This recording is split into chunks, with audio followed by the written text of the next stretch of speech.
check out beacons.ai/comics fun profit for all the C4 FAP links you could ever need, all in one place. You can provide feedback, listen, support, share, enjoy these. We have our Patreon there. You can buy us a beer or a coffee. You can check out our Instagrams, our Twitters, our Facebooks.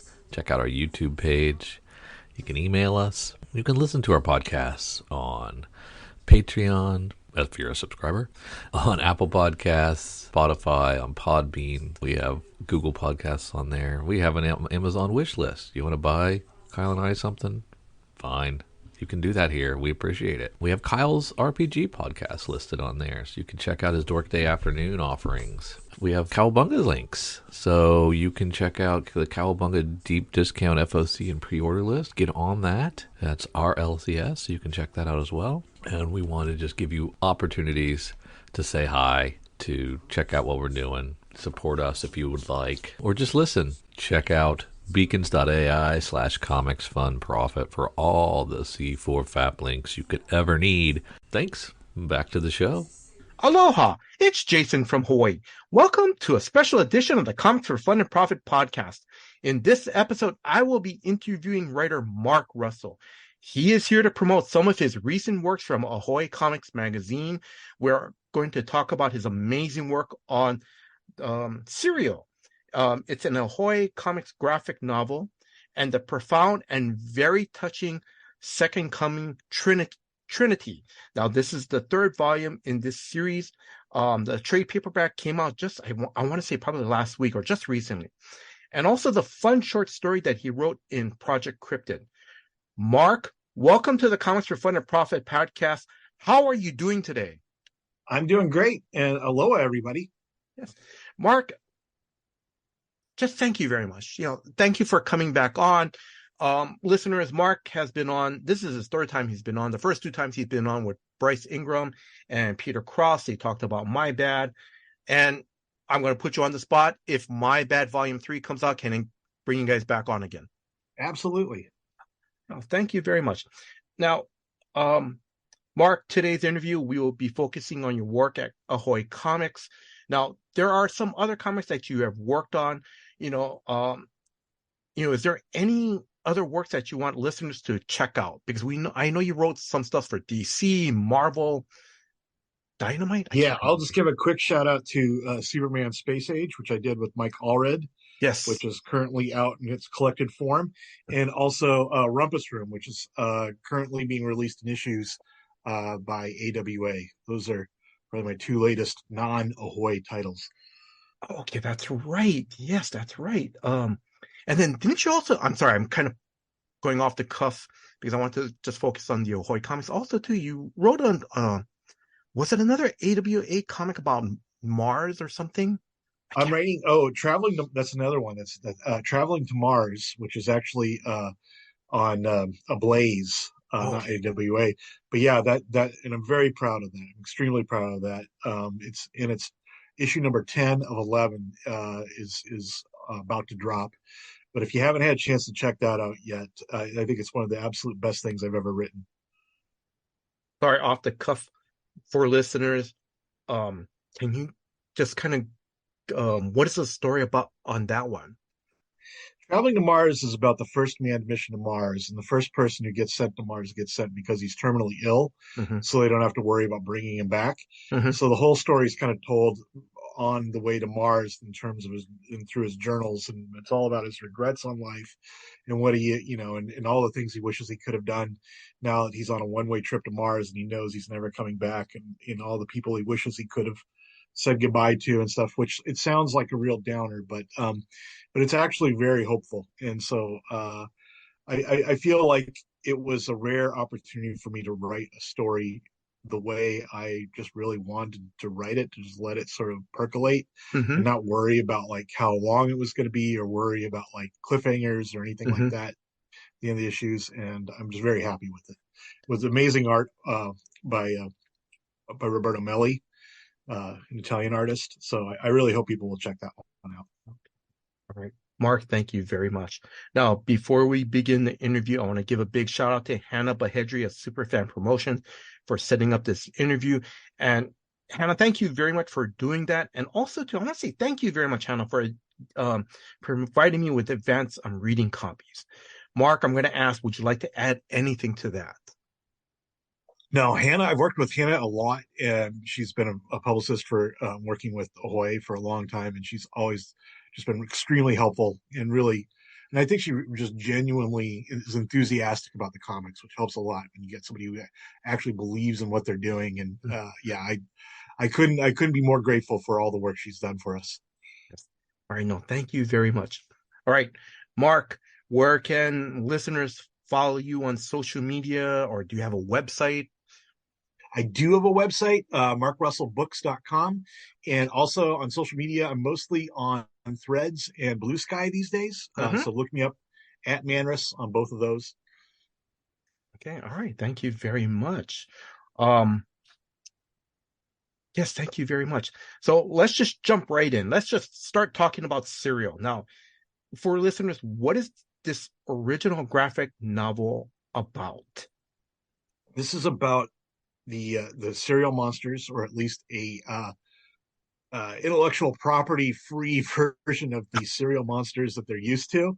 So I'm not writing about Count Chocula. I'm writing about the Marquis de Cocoa, or you get where I'm going. Yes, but it's about what if these serial monsters lived in sort of an Edgar Allan Poe universe, or like a Game of Thrones type universe built on heartbreak and betrayal. Yes, and it's darkly funny, but it's also, I think, very serious and dramatic, because it deals with issues of like at what point does somebody become a monster? Because they all start out as human characters and then slowly are transmuted into monsters. And so what is that process like? When do you lose your humanity? And is it possible to get it back? Which sounds maybe like really pretentious for a comic book about serial characters, but that's the way I roll. I have to say it's very good. And then was there a specific reason why your story took place like in the 17th or 18th century? Like I said, I love the time period. I really do. It's great. But was there a specific reason why you wanted to write in that time period? Well, weirdly, a lot of the serial characters seem to be from like an earlier era, like vampires. Count Chocula, like sort of dressed in like sort of the Bram Stoker, like sort of Victorian dress, and of course Captain Crunch is like an Age of Wood and Sail style captain. So I wanted to like be set in sort of an earlier time, so it's more of a 19th century. The Quaker from Quaker Oats, again, another sort of 19th century figure. Oh, yes. And the Lucky Charms leprechaun. So they all weirdly, the serial characters, mascots, all seem to like have this sort of pseudo Victorian or like 19th to 18th century dress style. So I thought I would just lean into that and set it in that era. Oh, it's so good. I love it. And then like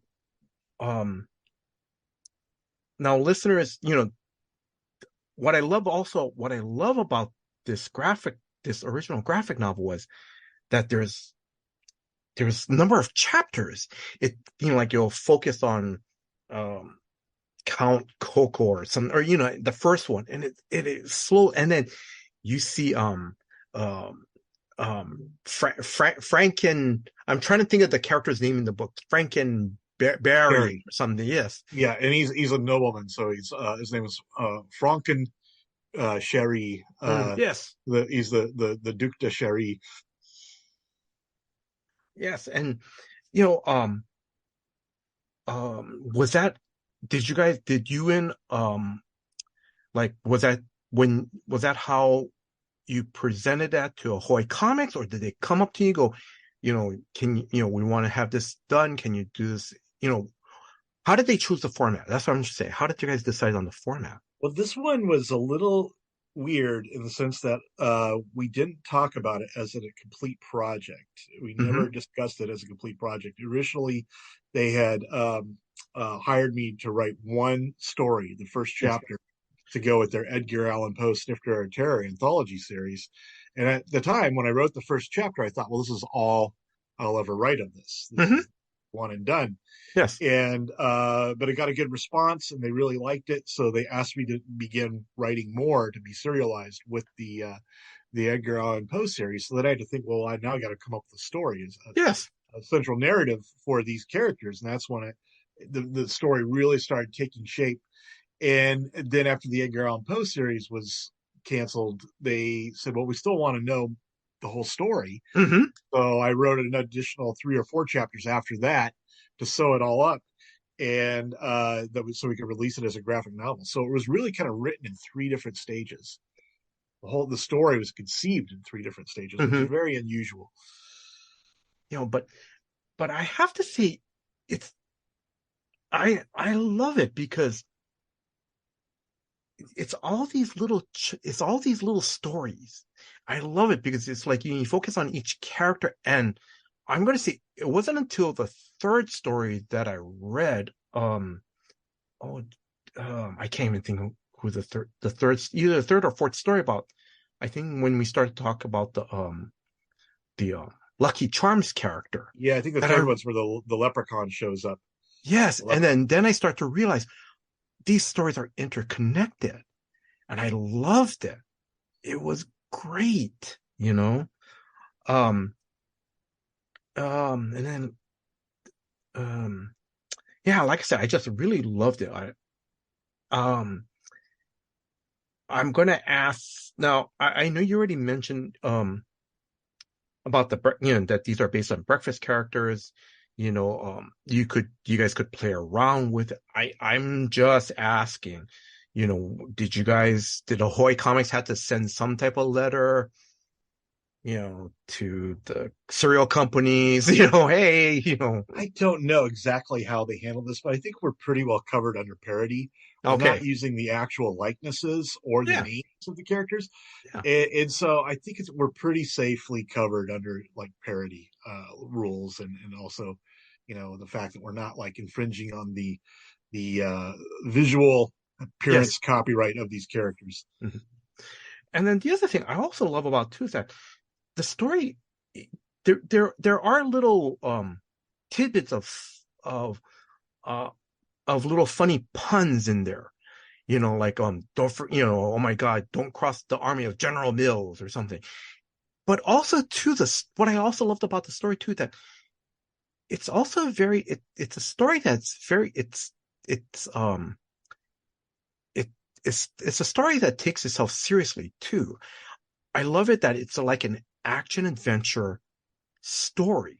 I love it. It kind of it's almost sort to me, it feels like in the same vein of, almost like sort of like a Three Musketeers thing. And also too, what was surprising too was that there's also a love story too in here as well. That I thought was really great. Yeah. Yeah, I think whenever I'm writing a story, one, I want to write it as though this is incredibly serious for the characters involved, because Yes. it is. So as far as they know, this is the actual universe. Hmm. So I try to take them as seriously as they take themselves. And also, it's hard to write a story without drawing upon the most common and important human experiences. And Yes. one of those is falling in love, or Hmm. having people that you care about. And to me, that's far more meaningful to write a story that's about these sorts of things, or about wanting the things that we can all sort of relate to people wanting, than just to have them, battling Hmm. or casting spells on each other or whatever. Yes. And the other thing too, I also too is that what I love about this that I could relate to the characters. I really could relate to the characters, and that was very good. Now I'm going to ask your artists, how did you and Peter? I'm not going to butcher. Mayberg. Okay, how did you guys team up for this book? Well, that was really Ahoy's doing. Uh-huh. He had done some work, I think, before for Ahoy, Uh-huh. so they were familiar with him. I wasn't terribly familiar with his work, but when he did the initial drawings for the very first issue, I just thought he nailed it on the head, which is really kind of a hard thing to do considering he's Danish, so he didn't grow up with these cereal monsters. Yeah. And initially there was some differences, and I had to sort of say, well, the Frankenberry character is actually pink. He's not green. Yeah. But after a few initial conversations like that, just so he could get the appearance of these characters right, he really, I think, leaned into the tonality. And I think it actually helped him that he didn't have a lot of personal experience with these characters, because he was able to sort of lean into what I was trying to do with this story.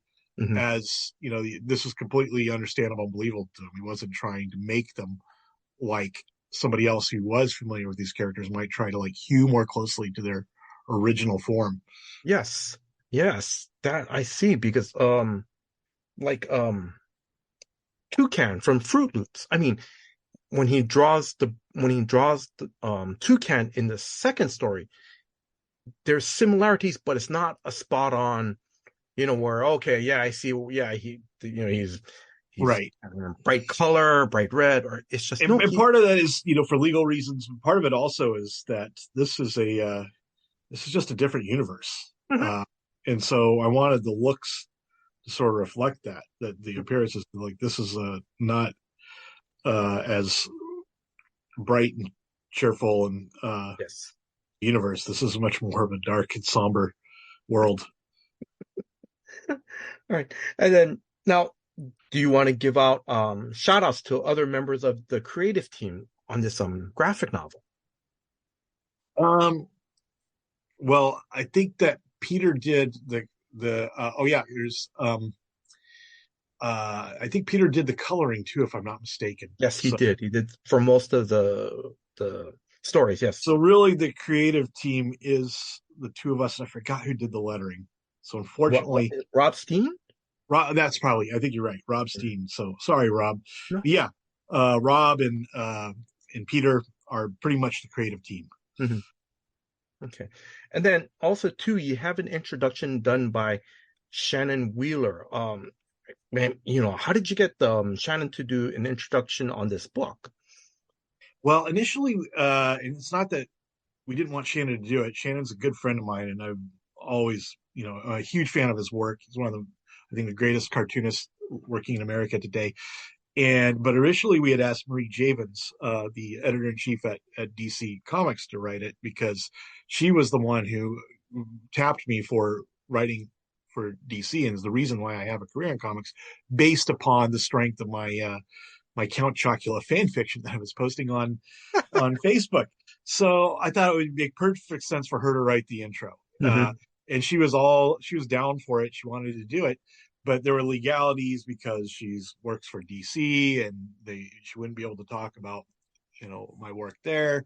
So it just became, it wasn't going to be as fun as we thought it was going to be for her to try to do this. So she handed it off to Shannon, who she's also really good friends with. And so Shannon wrote the intro. But Shannon and I go way back. Shannon and I go back to before I was even in comics. We did a couple of books together where he'd draw cartoons and I basically just wrote prose books. And, most notably, a retelling of the Bible we did called "God is Disappointed in You." So, in a lot of ways, this book, the serial book, really does harken back. It is sort of a nod back to the very beginning of my writing career, both because these are the stories that got me recognized as a potential comic book writer, and also because Shannon wrote the intro, and he worked on my very first book with me. Thank you very much, Mark. Now, fun question: what was your favorite cereal growing up? Weirdly, it was Cinnamon Toast Crunch. So none of the ones in the book. No, but that's pretty. But that's pretty funny. Listeners, also, I'm not gonna spoil this, Mark, but because there's also a couple other unexpected serial characters that make little cameos, and it took me a little while to forget. So, listeners, please check out Serial, this graphic novel from Ahoy Comics. It's It's a great read. It is. Now, Mark, I'm going to move on. Project Cryptid. You wrote a short story in Project Cryptid #1, Ballroom of Death. This issue is already out in stores. So listeners, if you guys get a chance, please check this out. If you love these, these weird mythological creatures, it's just so cool. Mark, what is your story about in the Ballroom of Death? It's a Yeti story set on Mount Everest. And it's about the growing tourist industry on Mount Everest, and about these Sherpas that have to like haul some American CEO up Mount Everest, and they encounter a Yeti. I don't want to say too much more than that. Yes. That would be telling. Yeah, but it's basically a Yeti story that cross pollinates with the story of Mount Everest over tourism. that's right. Yes, that's a very good point. And I'm going to ask, how did you get involved with the project? They asked me. I am sort of a long-standing alumnus of Ahoy Comics. I've done many with them, so I feel like I'm a natural person to go to when they're doing one of these anthologies, and apparently they do too, because Ahoy readers tend to know my work, and they're just a lot of fun. I don't think there's a lot of people. I think one of the really valuable things about Ahoy, one of the things that separates them from other comic book companies, there's not a lot of comic book publishers that are actually making funny comics. Yes. And it's hard. One, it's hard to do. It's hard to write something that's actually funny. And two, it's, I think it just sort of is a change of pace in an era that's more dominated by sort of grim, dark, and horror and macabre comics. And that's, I think, all the more reason why it's so badly needed to have a publisher that's sort of zigging while everyone zags, that's doing sort of like humor first comic. And it's one of the reasons why I love working with Ahoy, because it allows you to work in a different flavor than other publishers. Yes, I really agree. Now, you mentioned this story, The Ballroom of Death. It deals with a Yeti. How much research did you do for this short story? Oh, almost none. Okay. I mean, I sort of was basing on like things I had read before about tourism on Mount Everest and how it's sort of destroying Mount Everest. Most of the research I did was just finding pictures of realistic like tents and what Sherpas would be wearing, what somebody who was climbing Mount Everest might be wearing. But it took me all of like I think 3 minutes to find some good pictures online to like download to send to the artist, Jordi Perez, which I'm sure would have been fine without these pictures, but yeah, not a lot. It was more sort of just me riffing on the premise. Yeah. Oh, okay. Fun question. Do you like to watch these Finding Bigfoot or these documentaries on these cryptid? I used to when I was a kid. When I was a kid, one of my favorite shows was In Search Of, hosted by Leonard Nimoy. Yeah. And they would do one about the Loch Ness Monster, one about Bigfoot, and I found them kind of terrifying. Yes. Which is, I think, why I kept coming back. So it was like the closest thing as a kid I remember to like watching like a horror movie or something. But I'm not one of these History Channel aliens built the pyramid type guys. No, but I mean, I understand, because for me, I love watching in the 70s the Sun production of the Bigfoot movies, the over dramatic narration of, Mrs. Sun in 1952 was sitting in her, living room, and some arm broke through her window, and they'll be talking there. Oh yes, I remember that night. It was very clear, or something. And those were like fun movies to watch because it was just rated G, and it was just the whole idea of some mysterious creature. It's one of the rare chances you'll ever see.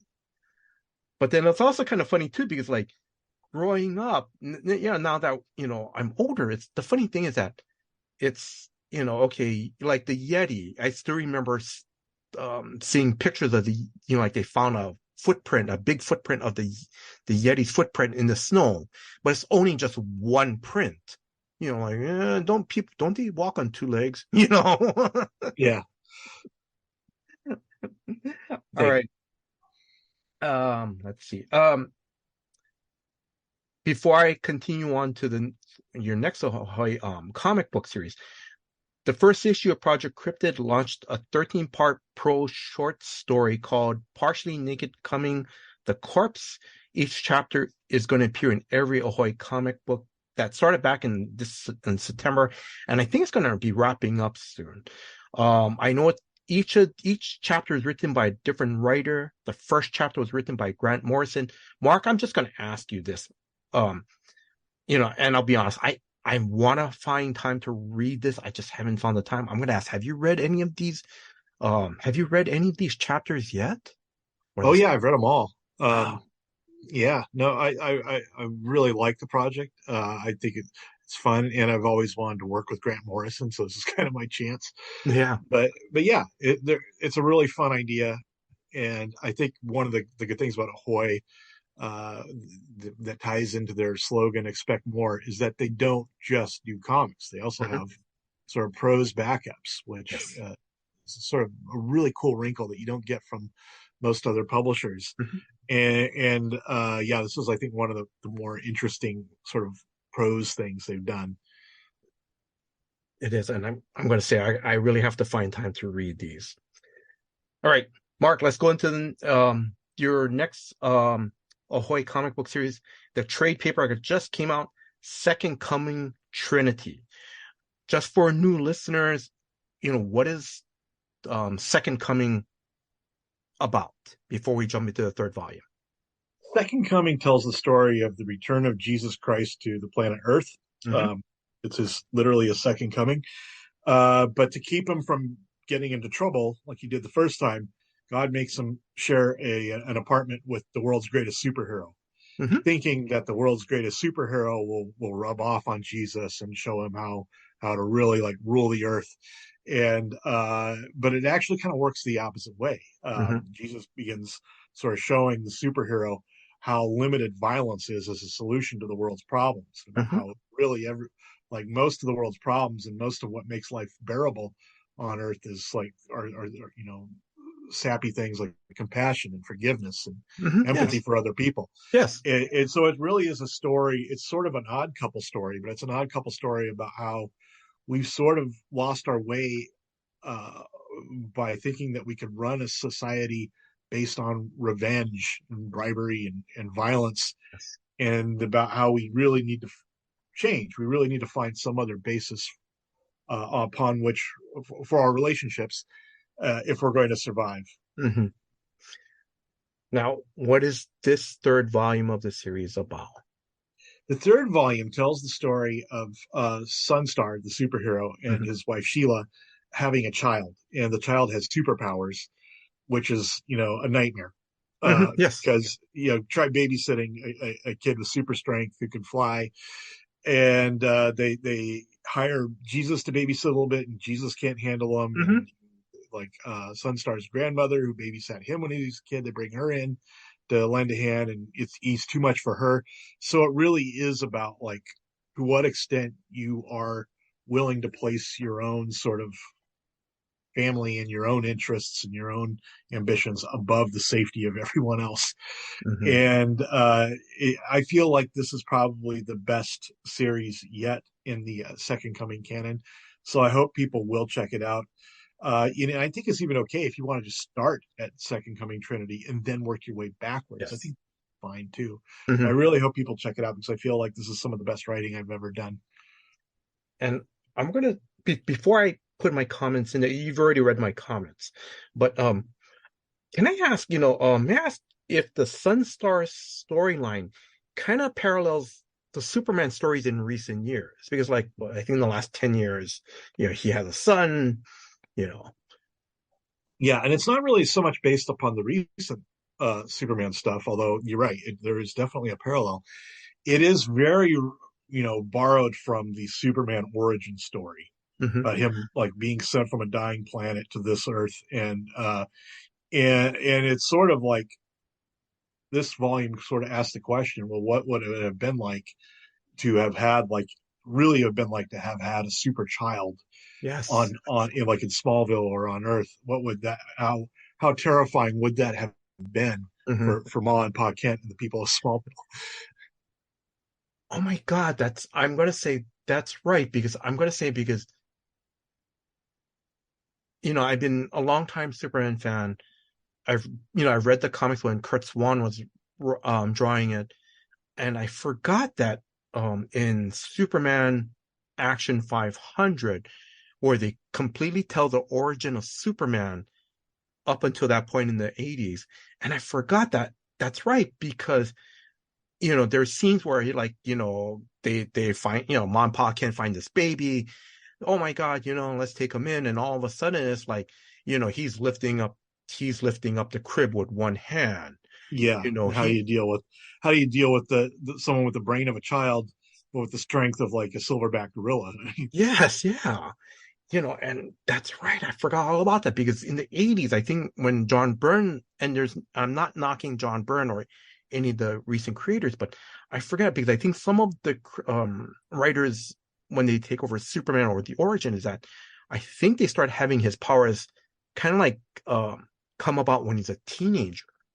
You know? Yeah, which is sort of a cop out, but I can understand why they do it because it just seems like so implausible that you would be able to like rein in a super baby. Yes. Now, I'll be honest, Mark, like I said, you've read my what I wrote in the script here. I'll be honest, I've never read the first two volumes of Second Coming because man, let's be honest, I'm trying to be a good Christian. And I really failed at that. Um, and I was a little hesitant at first, but reading this volume, I enjoyed it. I know I want to point out there are some laugh out cringeworthy moments, such as Sunstar. He goes back to his home, in the countryside, and he and and today it's back then when he was growing up, it was a home for him. It was a nice home for him. When he goes back today, it's a sex shop.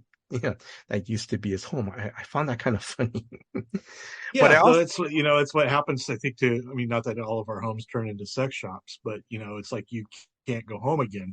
You're the childhood home that you have these sort of idyllic memories of. Once they are out of your family's hands, once it's like anything happens to them, and it's really about like how your nostalgia is kind of built upon this lie that like Mhm. once the world moves on without you, the things that you remember as a child are they've moved on too. Yes. And you know what I was thinking of too is that um movie theaters. Because like and I'm sure in your home because even on Oahu, we've had some movie theaters where in the 50s, I'm sure they were playing, great class, first run classical movies of, you know, Cary Grant or, something like that. But that was like in the 50s when they opened up. But then in the 70s, then they start to turn to then they start to show X-rated movies because new theaters start to pop up in different locations. And how else can you try to still maintain your business as a movie Yeah, theater? architecture, changes with the times, just like people do. Yes. You know, um, the other thing I also too, and like I said, what I love about this volume too is that there are very touching moments, and I love this scene where Mary is saying goodbye to Jesus, and she says that at first when they were raised, her and Joseph were raising Jesus, that they were worried about his powers and what he might do to them, and she tells him, but you grew up to be a good man, and then she also says too, no, and this is before Jesus starts going on his own. It's like, so now, quote, so now I worry about what the world will do to you. I thought that was very powerful, Mark. You know. I think that's what we go through as parents, and Mhm. also as people. You worry about your children, you worry about people you care about, but at some point, the the you as you mature, your worry gets to be about the world.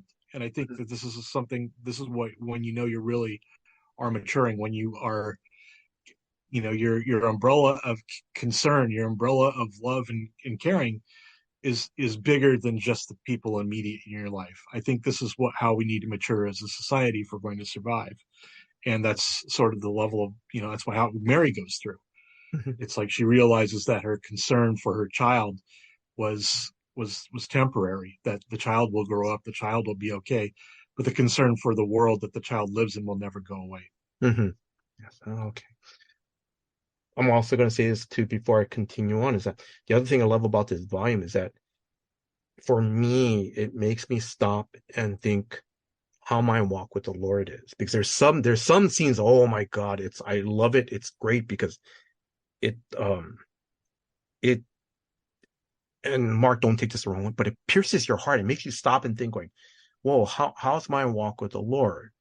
Sure. It's very good. So, Thank you.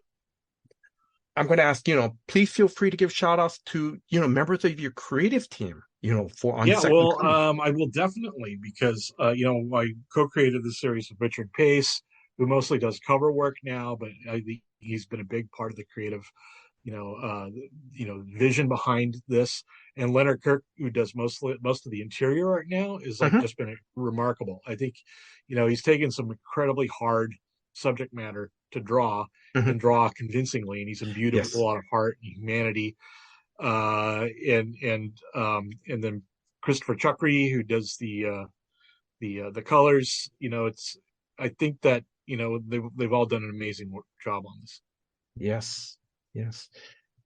I'm going to ask, if I remember correctly from, I think our last interview, when I interviewed you guys for My Bad, you mentioned there's going to be a fourth volume.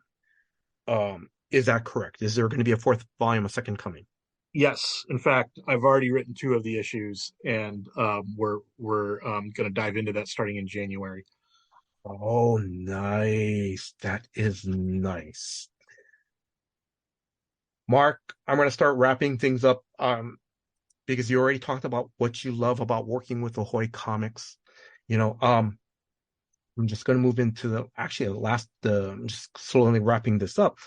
When is your next convention appearance or store appearance? In December of this year, or in 2024? Well, my next one is actually going to be in Sao Paulo, Brazil. I'm doing CCXP in Sao Paulo the end of November and beginning of December. So I think it's November 29th through December 3rd. Oh, okay. All right. Now, any closing words to our listeners? Yeah, I would just like to thank everybody for listening to me drone on, and also, if you haven't already, please take a chance on some Ahoy comics. I mean, other than my own comics, which I strongly believe in, I think it's one of the few publishers where you really just can't go wrong. Like, all their titles are very strong.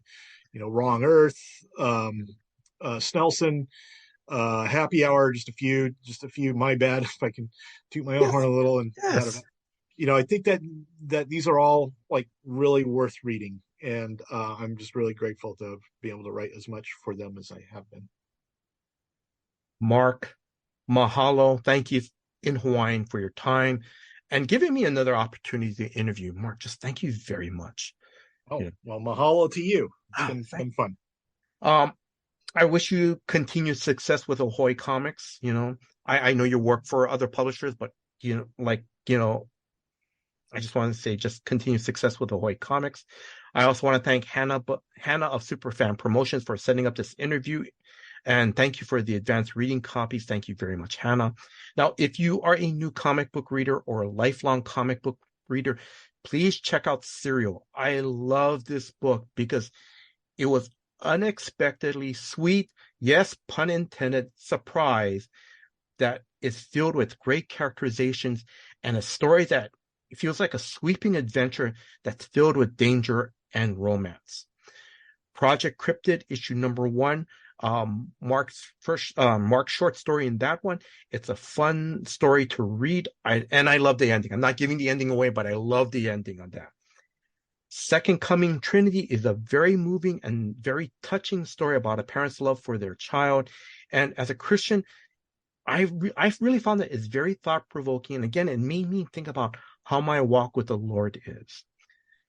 And Mark, I'm going to be serious. I'm being serious now, listeners. And as Mark has mentioned too, take a chance on Ahoy Comics. And if you have a friend who loves comics, please pick up Serial, the graphic novels, Second Coming, Trinity trade, or My Bad trade, and give them as either a Christmas or a birthday bundle present. I've read some of the Ahoy comics. I love it. It is fun. And the other thing I love about it too is that it has heart to the stories. That's what I love about it. I want to thank Drew, the co-host of Comics for Fun and Profit, for putting this episode together. Drew, thank you very much for all your hard work behind the scenes. And if you are a new listener, please check out new episodes of Comics for Fun and Profit that comes out every Saturday. And I want to thank you, the listeners. Thank you very much for your time. Thank you for listening to this episode. Until next time, guys. Aloha.